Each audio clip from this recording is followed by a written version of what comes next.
L'invité de France Info ce matin est François Logereau, président de la commission des comptes de campagne. Jean-Michel Apathy. Bonjour François Logereau. Bonjour Monsieur Apathy, bonjour Monsieur Toussaint. La commission que vous présidez depuis 2005, la Commission nationale des comptes de campagne, est une instance importante dans notre démocratie puisque vous vérifiez notamment, pas seulement, mais notamment la sincérité des comptes des candidats de l'élection présidentielle. Et vous vous trouvez un peu dans la tourmente depuis hier, après les révélations de la cellule investigation de France Info. Sylvain Tronchet et Élise Guéguin révèlent que vous avez peut-être manquer d'attention à ce qu'eux-mêmes ont appelé, vous pouvez trouver d'ailleurs leur article sur franceinfo.fr, les prix cassés et les ristournes cachées dont aurait bénéficié le candidat Emmanuel Macron. Avant d'entrer dans le détail de certaines de ces factures qui posent problème dans le compte de campagne d'Emmanuel Macron, une question un peu générale, François Logereau. Est-ce que vous pensez, avec le recul, avoir manqué un petit peu l'examen des comptes de campagne d'Emmanuel Macron? Est-ce que vous êtes passé à côté de quelque chose? Écoutez, je pense que d'une façon générale, nos rapporteurs, qui sont toujours en équipe, qui sont conseillés par un chargé de mission permanent de la commission et qui travaillent avec l'appui et les conseils également de l'un des membres du collège de la commission. Vous savez que cette commission est composée de 9 membres, tous anciens magistrats nommés par les chefs des grandes juridictions, Conseil d'État, Cour de cassation, Cour des comptes. Donc, toutes ces personnes travaillent pendant 6 mois sur les comptes de l'élection présidentielle. Ces comptes représentent des milliers de pièces de dépenses et de recettes. Entre 20 000 et 80 000. Il faut tout examiner et non pas par sondage, puisque le but de cette opération, c'est d'abord d'approuver, de réformer éventuellement ou de rejeter le compte, et aussi d'aboutir à un montant de remboursement des dépenses de campagne qui est mis à la charge du contribuable français. Donc nous faisons ce travail avec le plus grand sérieux, la plus grande attention. Bien entendu, dans cette période, ce n'est pas un travail en chambre que nous faisons. Nous dialoguons avec l'équipe de campagne au moins à 2 reprises. Dans une première séquence, les rapporteurs préparent un questionnaire qui comprend en général plusieurs centaines de questions. Oui. Ce qui a été fait avec l'équipe d'Emmanuel Macron. Bien entendu. Vous avez eu les réponses? Nous avons une première série de réponses. Ceci se passe à peu près au mois de septembre ou d'octobre. Et ensuite, au vu des réponses, les rapporteurs proposent une seconde lettre d'observation où ils annoncent au candidat et à son équipe les propositions qu'ils vont faire à la commission, soit de réformation, soit, très éventuellement, de rejet du compte. Et ensuite, enfin, dans une 3e phase, au vu des nouvelles réponses, la commission prend sa décision. Ça, c'est la marche générale. Vous avez donc procédé comme cela avec le compte d'Emmanuel Macron, mais certaines factures paraissent étonnantes quand, après coup, les journalistes de la cellule d'investigation de France Info les ont regardées. Prenons par exemple le 8 mars 2017, c'est la Journée internationale des droits de la femme. Brigitte Macron est sur la tribune. L'équipe Macron a organisé une réunion au théâtre Saint-Antoine, au théâtre Antoine, pardon, à Paris. C'est Jean-Marc Dumontet qui est propriétaire de ce théâtre. C'est un producteur connu à Paris, Jean-Marc Dumontet. Et Brigitte Macron, qui est sur scène, cherche Jean-Marc Dumontet. Écoutez. Merci aussi Jean-Marc Dumontet. Je ne sais pas où est Jean-Marc, qui nous a accueillis dans ce théâtre. Où est Jean-Marc? Jean-Marc, merci. Magnifique théâtre Antoine. Alors, Jean-Marc Dumontet a loué le théâtre à l'équipe d'Emmanuel Macron ce 8 mars 2017, 3 000 €. Et quand les journalistes regardent le prix ordinaire de la location de ce théâtre, c'est 13 000 €. Et donc, la remise là est de pratiquement 75 %. Et ça étonne, évidemment. Alors, qu'est-ce que la commission qui a observé cette facture a à dire, étant entendu que les dons des entreprises sont interdits et qu'une réduction de cette nature, ça paraît être un don indirect? Est-ce que vous me permettez, avant de répondre plus précisément à cette question, de replacer la question générale des remises, comme on les appelle. L'article 58 du Code électoral, comme vous venez de le dire, interdit à toute personne morale, sauf un parti politique, de participer financièrement à la campagne d'un candidat. Donc les entreprises ne peuvent pas participer. Soit directement en le subventionnant, bien entendu, soit indirectement, et notamment en lui fournissant des prestations et des services à des prix inférieurs aux prix habituellement pratiqués. C'est le texte de la loi. Ceci n'interdit pas, même si ça ne l'impose pas, à l'équipe de campagne de discuter les prix. Bien sûr. De mettre en concurrence des fournisseurs. Évidemment. Éventuellement de planifier plusieurs opérations le long de la campagne, qui durent quand même plusieurs mois. Elles durent même, d'après les textes, au maximum 1 an avant l'élection. Mais les dépenses remontant à 1 an sont plutôt rares. Elles existent, mais elles sont plutôt rares. Mais si la loi a dit que les entreprises ne doivent pas donner, même de manière indirecte, de l'argent à la campagne, c'est que quand même, les marges de négociation sont limitées. Bien sûr. Sinon, ça n'a pas de sens. C'est dans le cas général. Nous recommandons d'ailleurs à nos rapporteurs de faire attention à ces problèmes de remise, mais dans le cas général, la jurisprudence de la Commission, mais ce n'est pas seulement celle de la Commission, c'est celle aussi du Conseil d'État ou du Conseil constitutionnel, admettent des remises dites commerciales jusqu'à 20% sans difficulté. Là, c'est beaucoup plus. Ce qui ne veut pas dire que nos rapporteurs ne doivent pas poser de questions. Dans le secteur de la communication et de l'événementiel, nous avons constaté déjà dans le passé des remises d'ordre commercial apparaissant sur les factures et supérieures dans certains cas à ce pourcentage. Pourquoi? Parce que c'est un domaine où, au dire des experts que nous avons consultés d'ailleurs, il n'existe pas véritablement de prix de marché. Il y a des prix du marché suivant les époques, suivant les conditions de la commande. Par exemple, si une commande est faite en grande urgence, elle risque d'être plus chère. Par contre, si elle est planifiée très longtemps à l'avance, si elle fait partie d'un ensemble de commandes sur toute la période, la remise commerciale peut être plus forte. Donc vous dites qu'il n'y a pas de règles. Au fond, c'est la négociation de gré à gré qui fixe les prix. Il faut signaler, nous en reparlerons après une petite coupure, que Jean-Marc Dumontet a aussi loué à la campagne Macron le théâtre de Bobino, 3 000 €, alors que d'habitude, il le loue beaucoup plus cher. Bon, visiblement, les négociateurs Macron sont très forts. Et la Bellevilloise, qui est une autre salle de spectacle à Paris, alors là, c'est encore mieux. Le prix de location sur catalogue, c'est 2 580 € et l'équipe Macron a payé 200 €. 90% de remise. Les négociateurs de l'équipe Macron sont exceptionnellement forts. Alors, d'une part, effectivement... Ça vous étonne pas, ça 90% de remise? Si vous me permettez de répondre... Ouais. Suivant les cas, les équipes de candidats sont plus ou moins attentives à discuter les prix. C'est ce que nous constatons également. Elle est exceptionnelle, cette équipe de candidats. Mais même quand il y a des prix de catalogue, ouais, il est très difficile de comparer des prestations d'un candidat à l'autre, car elles ne sont pas identiques. Là, je dans le cas pas. de la Bellevilloise, excusez-moi, dans le cas de la Bellevilloise... Je ne compare pas. Il y a eu, pour M. Macron... un local loué. Dans le cas de M. Hamon, qui a également fait des réunions dans ce site, il y avait 2. Mais c'est pour ça que je n'ai pas fait la comparaison. Bon, et sur le premier cas que vous m'avez cité, effectivement, comme vos collègues journalistes l'ont relevé, nos rapporteurs n'avaient pas signalé ce problème 90% de remise. Des 2 théâtres, le Bobino et le Théâtre Antoine, parce que ces factures ne faisaient pas apparaître de remise, comme ça apparaît souvent en clair, et par ailleurs, nous n'avions pas à disposition les prix. N'oubliez pas une chose, c'est qu'il s'agit d'une commission administrative dont le seul interlocuteur est l'équipe de campagne. La loi ne nous permet pas d'interroger directement les fournisseurs. Vous restez avec nous, François Logereau, 8h42, l'essentiel de l'info. Mélodie Pépin.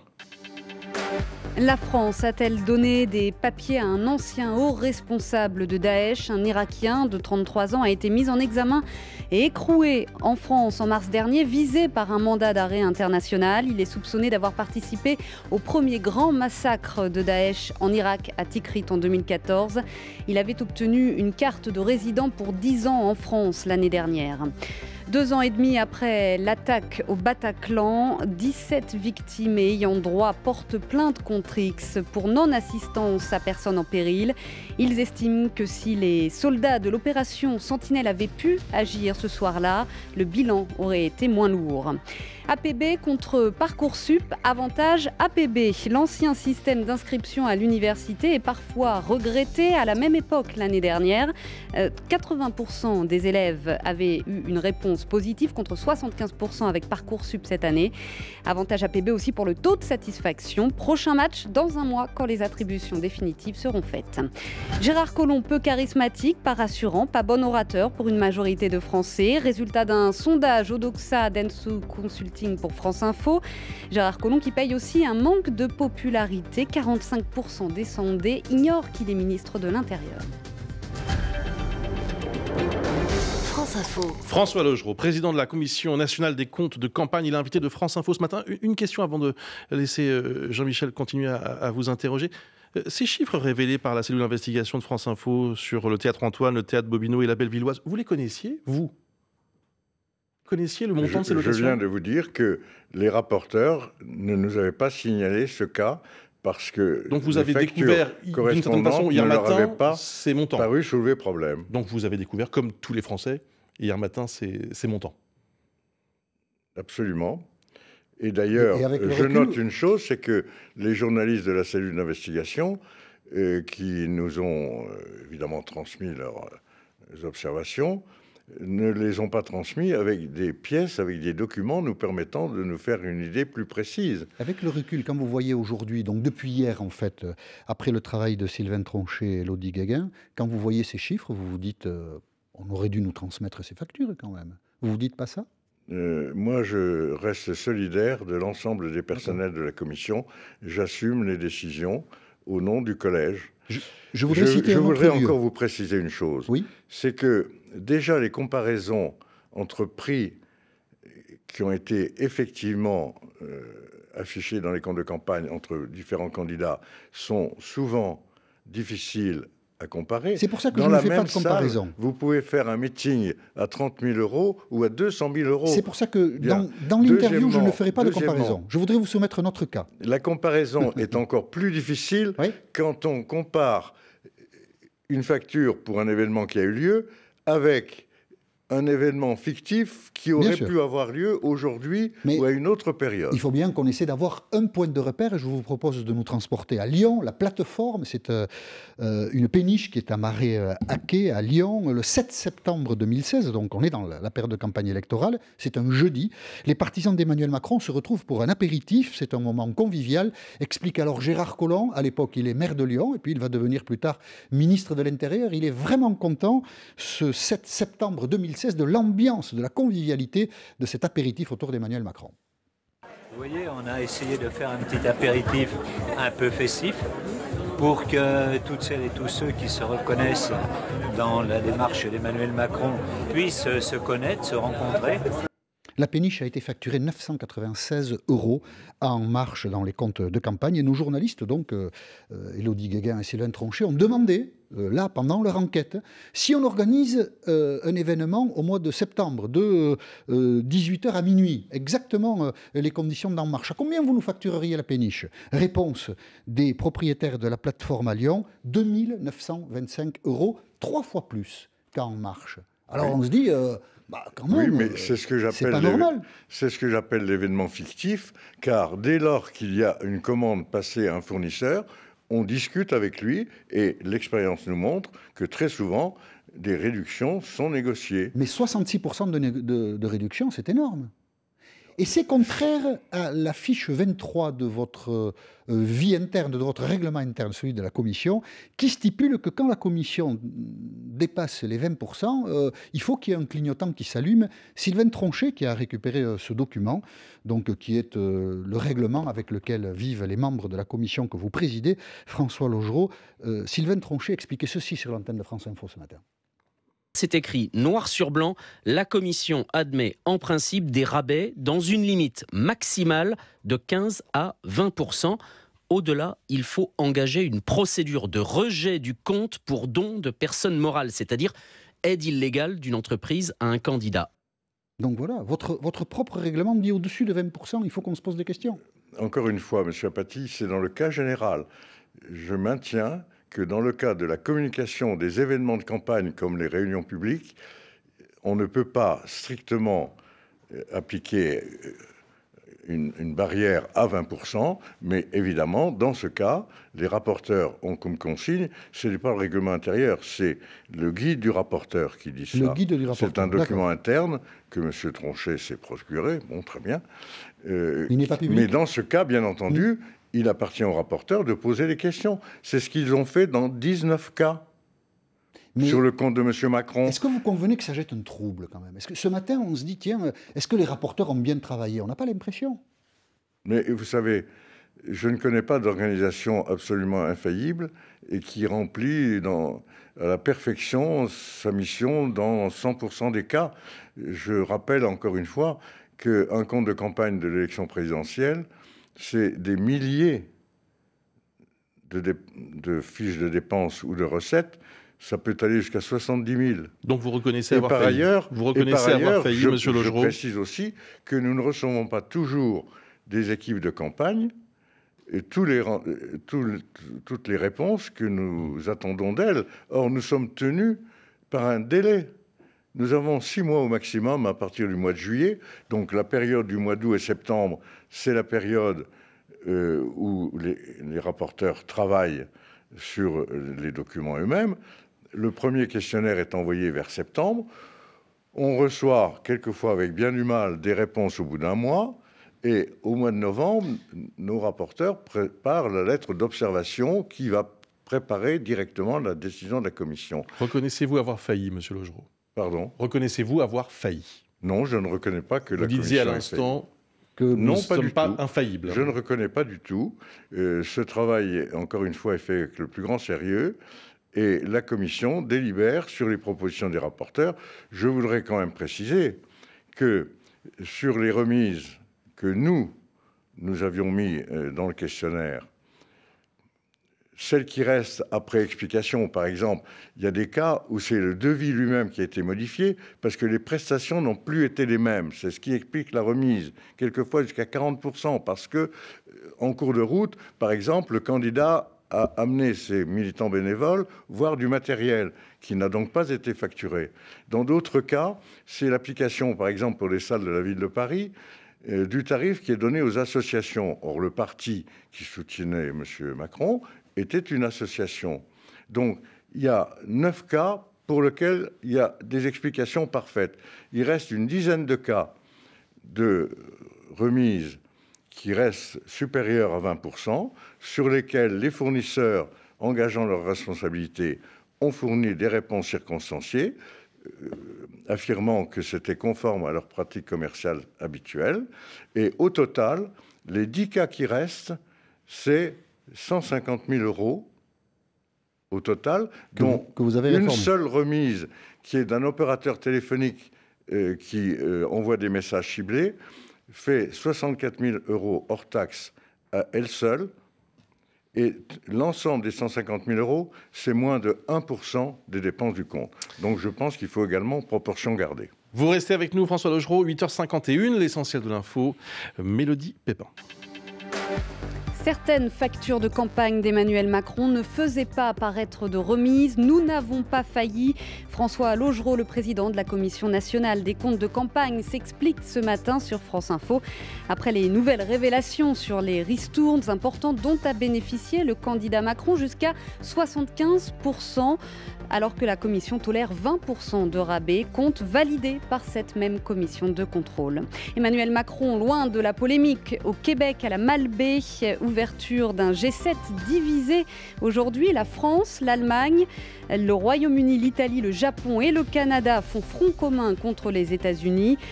et son protectionnisme, la rupture pourrait s'écrire demain dans un communiqué à 6 sans Donald Trump. 28e jour de grève à la SNCF aujourd'hui, la moitié des TER et des intercités en circulation, 4 TGV sur 5, grève maintenue le jour du bac. Le calendrier ne bougera pas, a prévenu la CGT hier. Et puis la paire Nicolas Mahut et Pierre Hugerbert en finale de Roland-Garros demain, leur première dans ce tournoi. Aujourd'hui, place aux demi-finales hommes à partir de 13h, Cecchinato Tim et Nadal Del Potro.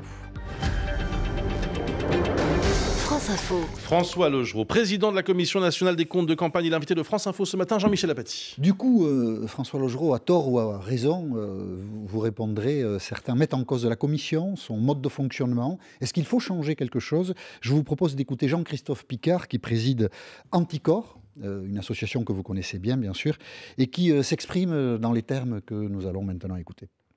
Ils n'appliquent pas ni le code électoral, ni leur propre règlement, donc ils sont soit dépassés, soit ils n'ont pas le courage peut-être, parce que c'est vrai qu'invalider le compte de campagne du candidat qui a gagné la présidentielle, on va se dire les choses, celui qui fait ça, il a la main qui tremble. Notre démocratie ira mieux lorsque chacun assumera ses responsabilités. Ne parlons pas du courage, mais parlons plutôt des conditions dans lesquelles vous travaillez. Est-ce qu'il faut apporter des modifications substantielles au fonctionnement de la Commission nationale des comptes de campagne, François Logereau? Tout système de contrôle est évidemment améliorable. Je voudrais quand même rappeler que le législateur a fixé ces règles parce qu'elles sont un point d'équilibre entre l'exercice de liberté démocratique, notamment dans une campagne électorale aussi importante que l'élection présidentielle, et les garanties minimum que les citoyens et les contribuables également sont en droit d'exiger. Bien sûr. Est-ce que vous manquez de moyens ? Est-ce que vous manquez de moyens et est-ce que dans les procédures, il faudrait vous donner davantage la possibilité de mener des investigations, par exemple, auprès des fournisseurs? Alors, je crois qu'il faut distinguer entre les moyens humains et matériels, d'une part, et d'autre part, les instruments juridiques. Jusqu'à présent, notre budget nous a permis de faire face à la tâche. Bien entendu, il pourrait être encore augmenté, mais enfin, nous sommes soumis comme tous à des règles de rigueur financière. Nous n'avons qu'une quarantaine de personnels permanents. Pourquoi? Parce que dans l'intervalle du contrôle des comptes de campagne, nous n'allons pas entretenir des dizaines de rapporteurs auxquels nous ne pourrions pas donner de travail. Donc, nous avons des vacataires que nous recrutons pendant les périodes de campagne parmi des fonctionnaires ou des magistrats souvent retraités parce que seules ces personnes peuvent nous apporter le temps nécessaire. Et les règles juridiques? Pardon? Les règles juridiques qu'il faudrait modifier? Sur le terrain juridique, nous ne sommes qu'une commission administrative, nous ne sommes pas une juridiction, bien que nous soyons tous magistrats dans le collège. Nous ne sommes pas non plus un service doté de pouvoir de police. Nous ne pouvons pas questionner directement les fournisseurs. C'est un manque, encore moins leur banque. C'est un problème, ça, non? Pour contrôler efficacement. Mais parce que le législateur, encore une fois, n'a pas voulu mettre en place ni une juridiction ni un service de police. Ce serait bien qu'il le fasse. Cela dit, des améliorations sont possibles dans ce cadre général. La Commission en propose d'ailleurs dans ses rapports d'activité. Je veux en signaler un très important pour l'élection présidentielle. À la suite notamment de l'affaire du compte de M. Sarkozy en 2012, la Commission a demandé aux législateurs de pouvoir avoir accès, avec l'aide des commissaires aux comptes, au compte des partis pendant que nous contrôlons le compte de la campagne. Jusqu'à présent, le législateur ne nous a pas donné ce pouvoir. Et c'est peut-être une évolution qu'il faudra étudier. Je voudrais, pour terminer, François Logereau, il nous reste un peu de temps, une polémique vous concerne directement. On a appris hier, c'est le journal Le Parisien qui l'a dit, que la rémunération du président de la Commission serait augmentée à partir du mois de janvier. De 4 574 €, elle passerait à 7 182 €. Clémentine Autain, qui était notre invitée hier matin, a dénoncé cette augmentation en se posant la question, c'est elle qui l'a posée, de savoir si cette augmentation correspondait à un service rendu. Oui. Les chiffres que vous avez cités sont bien entendu des chiffres bruts. Je précise que dans le passé, cette indemnité représentait un petit mi-temps ou un tiers de temps.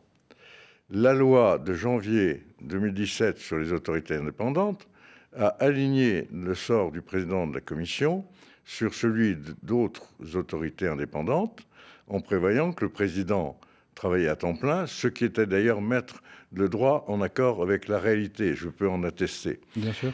Et c'est le décret d'application de cette loi qui a pris du temps parce qu'il y avait également dedans la revalorisation des vacations de nos rapporteurs et nos rapporteurs généraux. C'est une coïncidence fâcheuse que ce décret vienne de sortir. Cela dit, je n'ai pas à rougir de cette augmentation, ni de ce niveau de rémunération qui me place tout à fait en queue de peloton.